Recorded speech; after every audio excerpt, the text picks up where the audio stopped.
ከፍተኛ ድካም፣ የሽንት መጥቆር፣ ማቅለሽለሽና ማጥቦልቦል፣ የሰገራ መገርጣት፣ አይን ቢጫ መሆን፣ የምግብ ፍላጎት መቀነስና ክብደት መቀነስ፣ እነዚህ ሁሉ አንድ ሰው ላይ አጣዳፊ የሆነ የጉበት በሽታ ሲኖር የሚታዩ የህመም ምልክቶች ናቸው።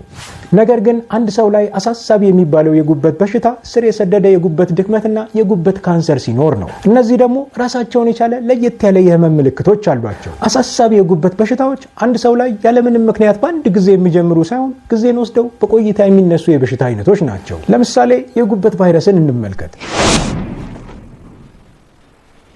በተፈጥሮ በዋነኝነት ጉበትን የሚያጠቁ 6 አይነት ቫይረሶች አሉ። ስያሜያቸው ሄፓታይቲስ ኤ፣ ሄፓታይቲስ ቢ፣ ሄፓታይቲስ ሲ፣ ዲ፣ ኢ እና ጂ ናቸው። ከነዚህ ውስጥ የተለመዱትና በብዛት የሚታወቁት ታዲያ ሄፓታይቲስ ኤ፣ ሄፓታይቲስ ቢ እና ሄፓታይቲስ ሲ ናቸው። ሄፓታይቲስ ኤ አብዛኛውን ጊዜ የከፋ የጉበት በሽታን አያስከትልም። እንደውም በዚህ ቫይረስ የተጠቃ ሰው ያለምንም ሕክምና ከ2 ሳምንት እስከ 3 ወር ባለ ጊዜ ይችላል። ይህ አይነቱ ሁኔታ ሲያጋጥም ታዲያ እጅግ ከፍ ያለ የህክምና ክትትል ተደርጎ መመለስ ካልተቻለ በስተቀር በድንገት ሊያሰናክልና ህይወትን ሊቀጥፍ ይችላል ማለት ነው።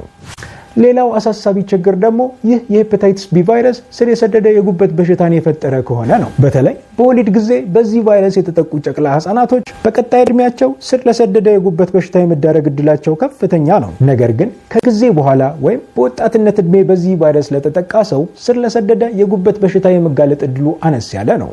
ታዲያ ስር የሰደደ የጉበት በሽታ ሲኖር በጊዜ ሂደት የማይመለስ የጉበት ቁስለትን ስለሚያስከትል በቆይታ ለጉበት ድክመትና ለጉበት ካንሰር የመዳረግ አቅም አለው። ስለዚህ አንድ ሰው ላይ በዚህ ቫይረስ ምክንያት የሚመጣ የጉበት በሽታ ሲኖር የሚሰጠው ህክምና